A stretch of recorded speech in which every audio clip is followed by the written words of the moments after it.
사람에게 잘하면 복이 온다. 당신도 어려서부터 그렇게 귀에 못이 박히도록 들어왔을 것이다. 착하게 살고 남을 돕고 정성을 다하면 하늘이 알아준다고 말이다. 그런데 이상한 일이다. 혹시 이런 씁쓸한 경험을 해본 적 없는가? 메마른 땅에 정성껏 물을 주듯 누군가를 위해 마음을 쏟아부었건만 돌아온 것은 서리처럼 차가운 냉대뿐이었던 적.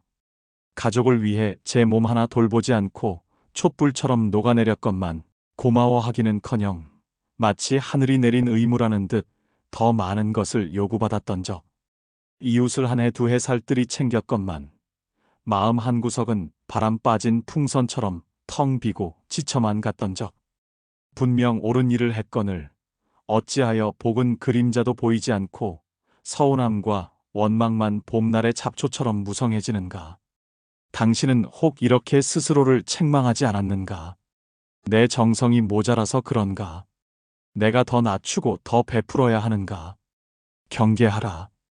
그것은 그릇된 생각이다. 정약용 선생께서는 강진 땅에서 18년 세월을 보내시며 사람의 도리를 깊이 통찰하셨다. 그리고 이렇게 경계하셨다. 지혜 없는 선행은 나를 해치고 남도 살리지 못하느니라. 사람에게 잘하되 반드시 밝은 지혜로 잘해야 한다는 뜻이다. 무턱대고 베푸는 것이 복을 부르는 것이 아니라 때로는 그 어긋난 선행이 당신의 복을 날개단 새처럼 휘휘 날려보낸다는 것이다. 이 5가지 이치를 똑똑히 깨닫고 나면 당신은 더 이상 헛된 희생으로 마음 상하는 일이 없을 것이다. 정약용 선생은 조선 후기에 빛나는 별과도 같은 학자이자 사상가였다. 그러나 당신도 익히 알고 있듯이 그분의 삶은 가시밭길이었다. 그러나 선생은 그 시련의 세월을 탄식으로만 보내지 않으셨다. 오히려 그 고독한 시간을 걸음 삼아 사람의 마음과 세상의 이치를 뿌리 깊이 통찰하셨다. 촛불 아래 밤을 새워가며 500여 권이 넘는 책을 저술하시고 백성을 향한 지혜를 샘물처럼 길어 올리셨다. 그 중에서도 선생께서 거듭거듭 강조하신 가르침이 있다. 바로 선행에도 밝은 지혜가 필요하다는 것이었다. 참된 선행은 나를 세우고 남도 세우는 것이니 지혜 없이 베푸는 것은 모래 위에 집을 짓는 것과 같느니라. 선생의 이 말씀은 단순히 착한 마음만으로는 부족하다는 뜻이다. 어떻게 베풀고 언제 물러서고 누구를 돕고 누구를 경계할 것인가를 헤아릴 줄 아는 밝은 분별의 눈이 있어야 한다는 것이다. 당신 주변을 한번 둘러보라. 60평생을 살아오며 당신은 얼마나 많은 사람을 위해 마음을 썼는가. 자식을 위해, 손주를 위해, 형제를 위해, 친구를 위해, 때로는 이름도 모르는 이웃을 위해 당신은 기꺼이 손을 내밀었을 것이다. 그런데 말이다. 정작 당신 자신은 어떠한가? 그렇게 베풀고 또 베푼 끝에 당신의 마음은 과연 평안한가? 아니면 어느새 바닥이 드러난 우물처럼 텅 비어 있는가? 요즘 들어 이런 생각이 들지 않는가? 내가 해준 만큼 돌아오는 게 없다는 서운함, 고맙다는 말 한마디 없이 더 많은 것을 요구하는 자식들을 보며 느끼는 허탈함, 평생 가깝게 지낸 친구가 정작 내가 힘들 때는 모른 척하는 배신감. 어쩌면 당신은 지금 이렇게 탄식하고 있을지도 모른다. 내가 뭘 잘못한 걸까? 내가 더 잘해야 하는 건가? 아니면 내 마음이 좁은 건가? 경계하라. 그렇다면 진정한 선행이란 무엇인가? 많은 사람들이 착각한다.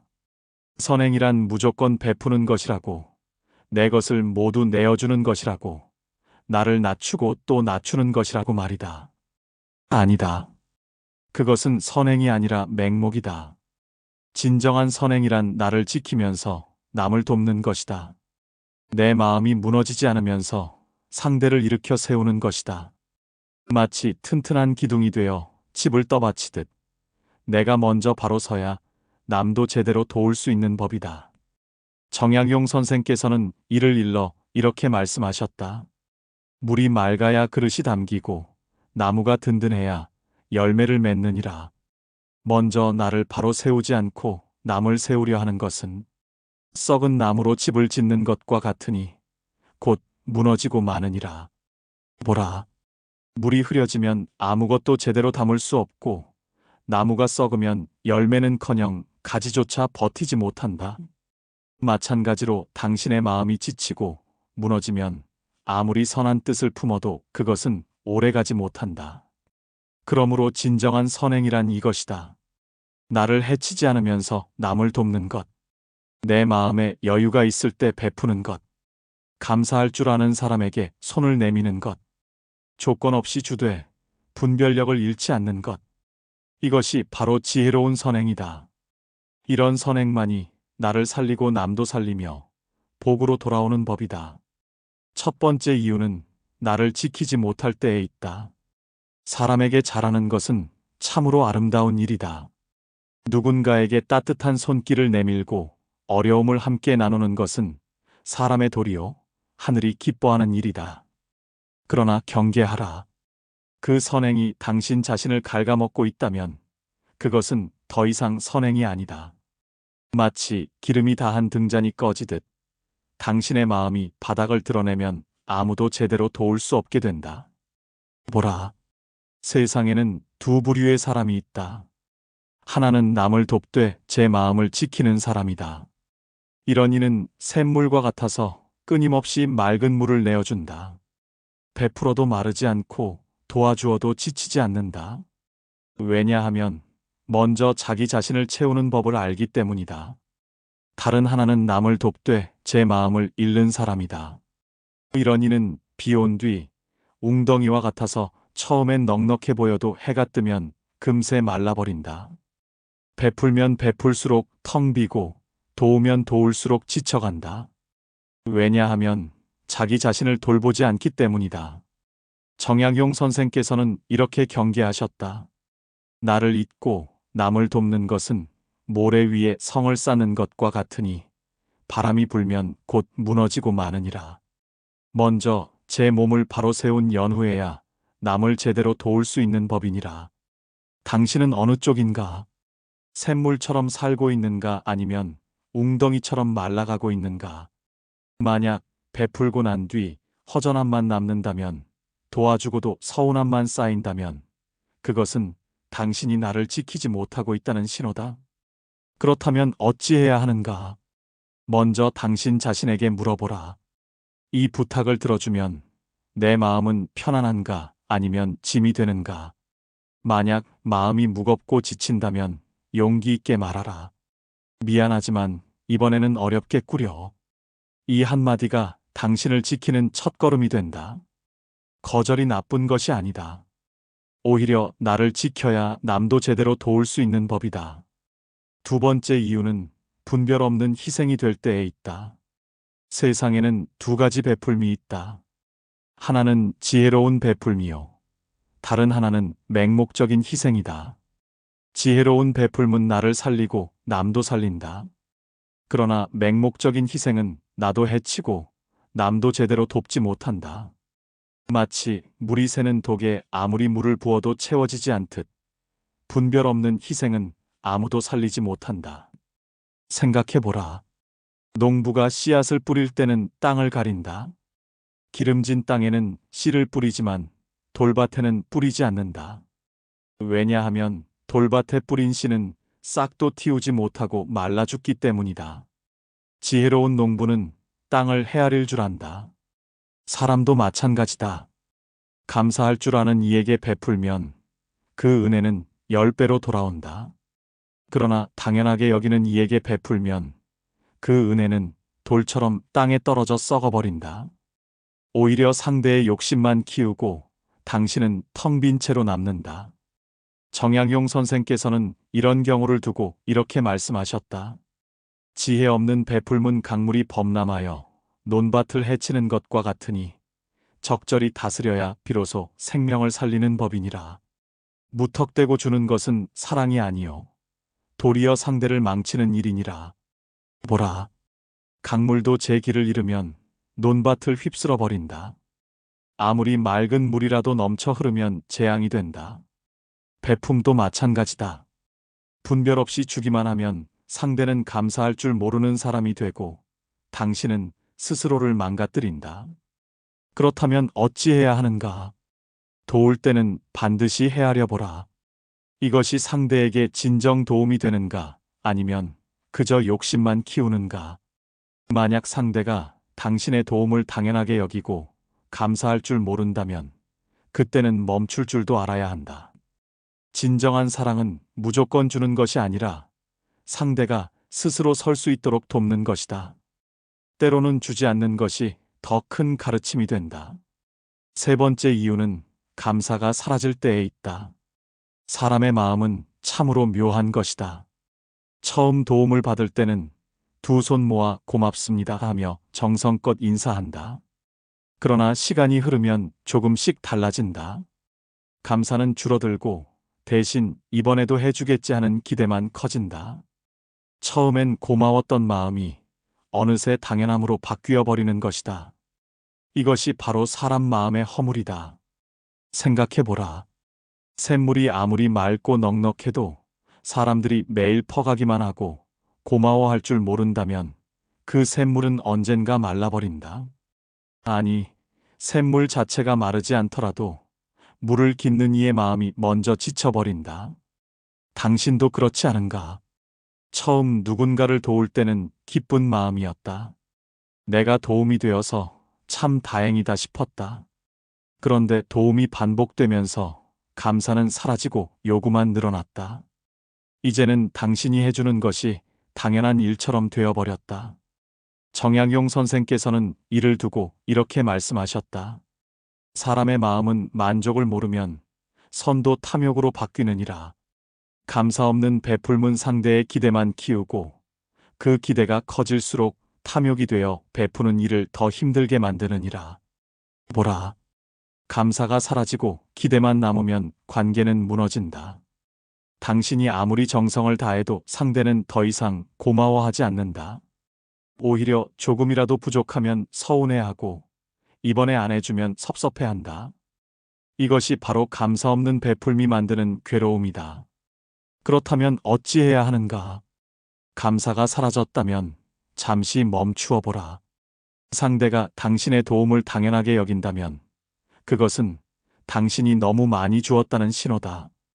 이제는 상대 스스로 할 수 있도록 한 걸음 물러서야 할 때다. 진정한 선행은 상대에게 물고기를 주는 것이 아니라 물고기 잡는 법을 가르치는 것이다. 감사 없는 관계에서는 용기 있게 멈출 줄도 알아야 한다. 네 번째 이유는 기대가 깨져 원망으로 바뀔 때에 있다. 사람은 누구나 기대를 품는다. 내가 이만큼 해주었으니 상대도 나를 챙겨주겠지. 내가 어려울 때는 도와주겠지. 이런 기대는 너무나 자연스러운 마음이다. 그러나 바로 이 기대가 독이 된다. 왜냐하면 기대는 채워지지 않을 때 곧바로 서운함으로 바뀌고 서운함은 이내 원망으로 변하기 때문이다. 생각해보라.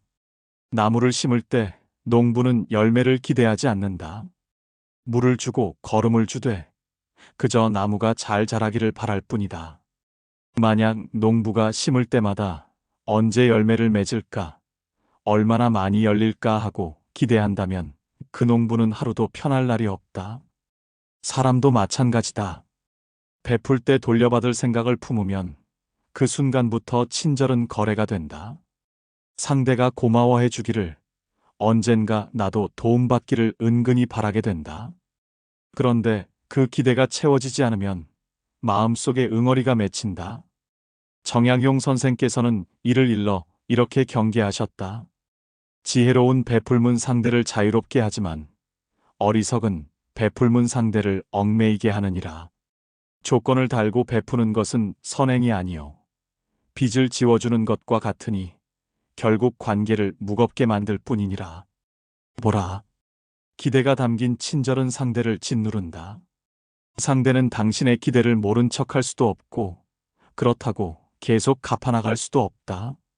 결국 관계는 무거워지고 피하고 싶어진다. 그리고 당신은 배신감에 상처받는다. 이것이 바로 기대가 만드는 악순환이다. 그렇다면 어찌해야 하는가? 베풀 때는 기대를 내려놓으라.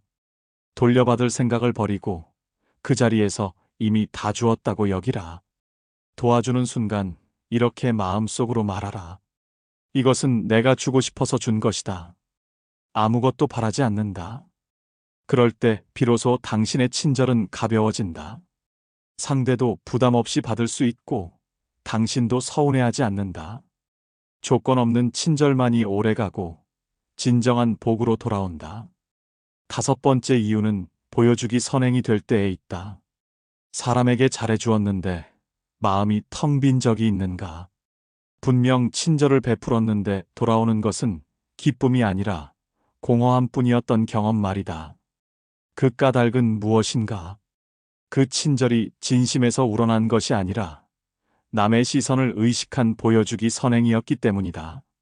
세상에는 두 종류의 선행이 있다. 하나는 마음에서 우러나는 선행이다. 이것은 촛불과 같아서 남을 비추되 제 몸도 함께 따뜻하게 한다.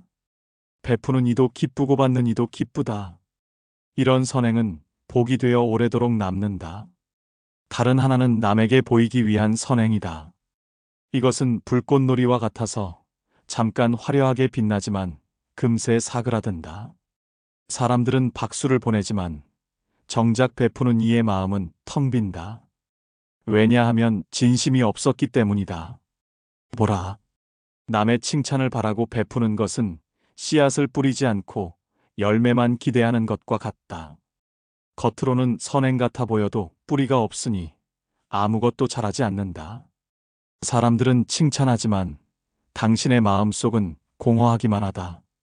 정약용 선생께서는 이를 두고 이렇게 말씀하셨다. 참된 선행은 숨어서 하되 하늘이 알게 하고 거짓 선행은 드러내어 하되 사람이 알게 하느니라. 남의 칭찬 속에서 다 쓰인 선행은 불꽃과 같아 잠깐 빛나고 곧 사라지느니라. 생각해보라. 당신이 선행을 할 때 무엇을 바라는가? 저 사람이 훌륭하다고 칭찬해 주기를 바라는가? 아니면 그저 상대가 조금이라도 편해지기를 바라는가? 만약 전자라면 그것은 선행이 아니라 자기 과시다.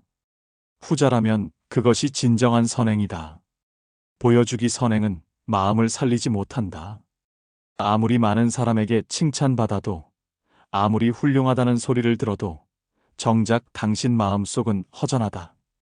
왜냐하면 진심이 없었기 때문이다. 남의 눈을 의식하느라 정작 자기 마음을 들여다보지 못했기 때문이다.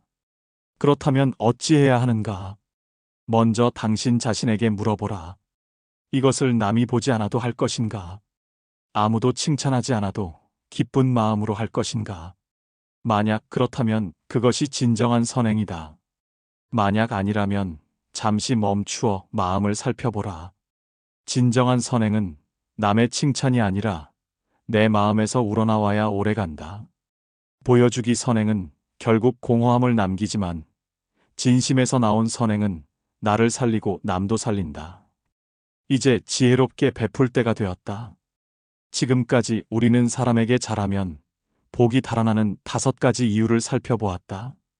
첫째, 나를 지키지 못할 때. 둘째, 분별 없는 희생이 될 때. 셋째, 감사가 사라질 때. 넷째, 기대가 깨져 원망으로 바뀔 때. 다섯째, 보여주기 선행이 될 때. 이 5가지가 바로 당신의 복을 달아나게 만드는 이유였다. 그렇다면 이제 무엇을 해야 하는가? 답은 간단하다. 지혜롭게 베풀면 된다. 지혜로운 베풀미란 무엇인가? 나를 지키면서 남을 돕는 것이다. 분별력을 갖고 도울 사람과 때를 헤아리는 것이다. 감사할 줄 아는 이에게 손을 내미는 것이다. 기대 없이 베풀되 맹목적이지 않은 것이다. 진심에서 우러나되 남의 시선에 흔들리지 않는 것이다. 정약용 선생께서 평생을 두고 강조하신 것이 바로 이것이었다. 지혜 없는 선행은 괴로움이 되고 지혜로운 선행만이 복이 되느니라. 나를 바로 세우고 남도 바로 세우는 것. 이것이 참된 선행이니라. 보라. 선행의 참된 힘은 남에게 보이기 위함이 아니다. 내 마음을 바로 세우고 그 마음에서 우러나올 때 비로소 생기는 것이다. 그러니 이제는 달라져야 한다. 무조건 베푸는 것이 아니라 지혜롭게 베풀어야 한다. 나를 해치면서까지 남을 돕는 것이 아니라 나를 지키면서 남을 돕는 법을 배워야 한다. 그럴 때 비로소 당신의 선행은 진정한 복이 되어 돌아올 것이다. 당신도 살고 남도 사는 아름다운 길이 열릴 것이다. 이제 실천할 때가 되었다. 아는 것과 행하는 것은 다르다.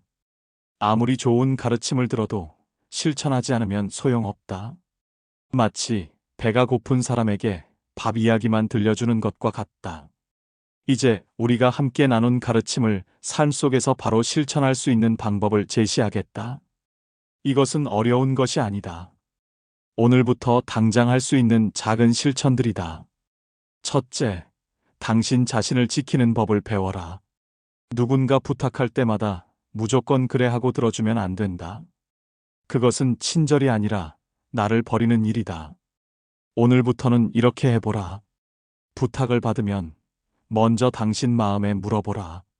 이것을 들어주면 내 마음은 편안한가 아니면 무겁고 짐이 되는가? 만약 짐이 된다면 용기 있게 말하라. 미안하지만 이번에는 어렵겠구려. 이 한마디가 어렵다는 것을 안다. 거절하면 나쁜 사람처럼 보일까봐 두렵다는 것도 안다. 그러나 경계하라. 나를 잃으면 아무도 제대로 도울 수 없다. 정약용 선생께서는 이렇게 말씀하셨다. 제 몸을 지키지 못하는 자는 남도 지킬 수 없느니라. 먼저 나를 바로 세운 연후에야 남을 세울 수 있는 법이니라. 거절은 나쁜 것이 아니다. 오히려 나를 지켜야 남도 제대로 도울 수 있는 법이다. 작은 거절부터 연습하라. 그것이 당신을 지키는 첫걸음이다. 감사가 자라는 베풀물 하라. 둘째, 감사할 줄 아는 이에게 베풀어라. 처음에는 고마워하던 사람이 나중에는 당연하게 여긴다면 그것은 당신이 너무 많이 주었다는 신호다. 생각해보라. 샘물도 사람들이 감사할 줄 모르고 퍼가기만 하면 언젠가 마른다.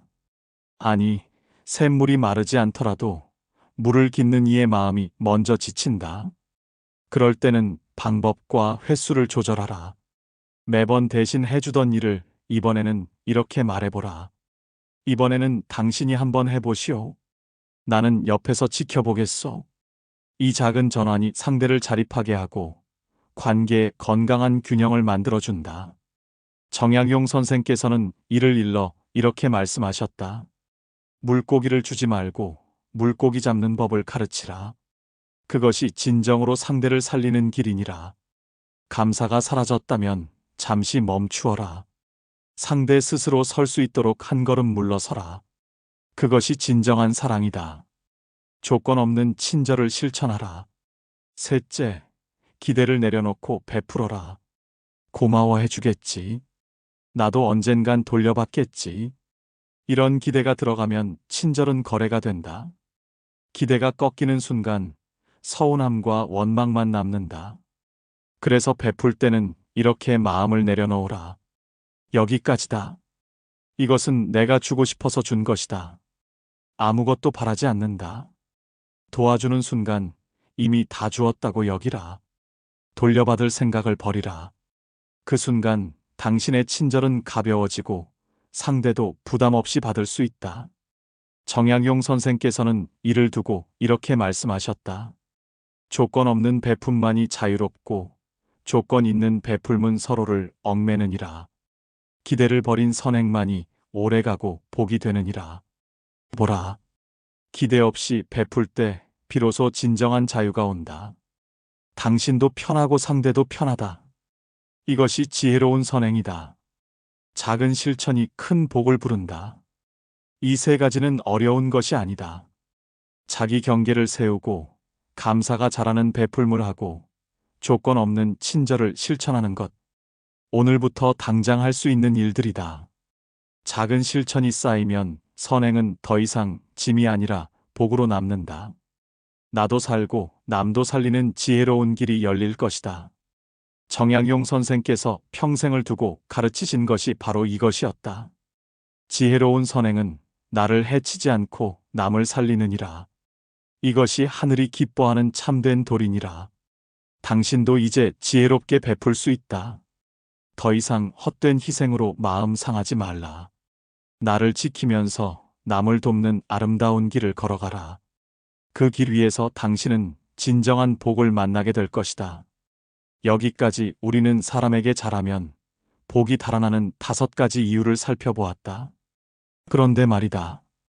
이 모든 이야기를 듣고 나서 이렇게 생각하지는 않았는가?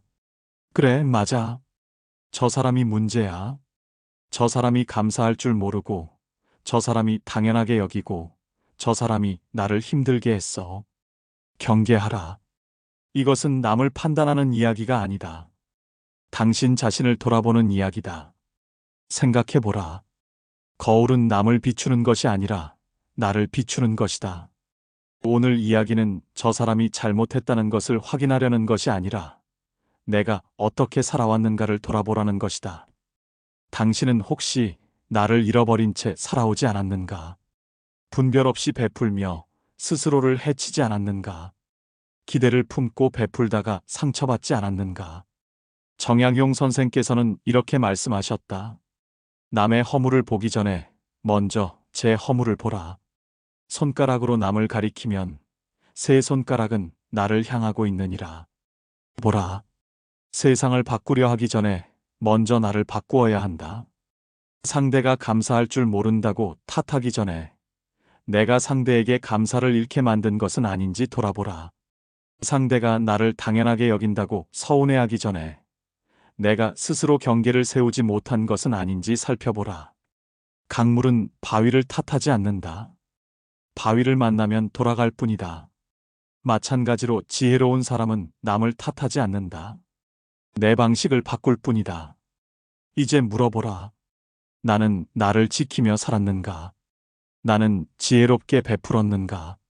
나는 조건 없이 주었는가? 만약 아니라면 오늘부터 달라지면 된다. 남을 바꾸려 하지 말고 나를 바꾸어라. 그것이 진정한 변화의 시작이다. 손가락질은 아무것도 바꾸지 못한다. 오직 나 자신을 돌아보고 바로잡을 때 비로소 세상이 달라 보인다. 당신이 바뀌면 세상도 바뀐다. 당신이 지혜롭게 베풀면 복도 달아나지 않는다. 이제 남을 판단하는 것을 멈추고 당신 자신을 돌아볼 때가 되었다. 여러분, 오늘 우리는 함께 긴 여정을 걸어왔습니다. 사람에게 잘하면 복이 달아나는 5가지 이유를 살펴보았고, 어떻게 지혜롭게 베풀어야 하는지 그 길을 함께 찾아보았습니다. 정약용 선생께서는 강진 땅에서 18년 세월을 보내시며 이렇게 말씀하셨습니다. 지혜 없는 선행은 괴로움이 되고 지혜로운 선행만이 복이 되느니라. 나를 바로 세우고 남도 바로 세우는 것, 이것이 참된 도리니라. 이제 여러분께 조용히 여쭙겠습니다. 여러분은 지금까지 어떻게 살아오셨습니까? 나를 잃어버린 채 베풀지는 않으셨습니까? 기대를 품고 주다가 상처받지는 않으셨습니까? 만약 그랬다면 오늘부터는 달라지십시오. 나를 지키면서 남을 도우십시오. 감사할 줄 아는 이에게 손을 내미십시오. 조건 없이 베풀되 분별력을 잃지 마십시오. 여러분이 지혜롭게 베풀 때 복은 날개를 접고 여러분 곁에 머물 것입니다. 여러분도 편안하고 주변 사람들도 행복한 아름다운 길이 열릴 것입니다. 작은 실천부터 시작하십시오.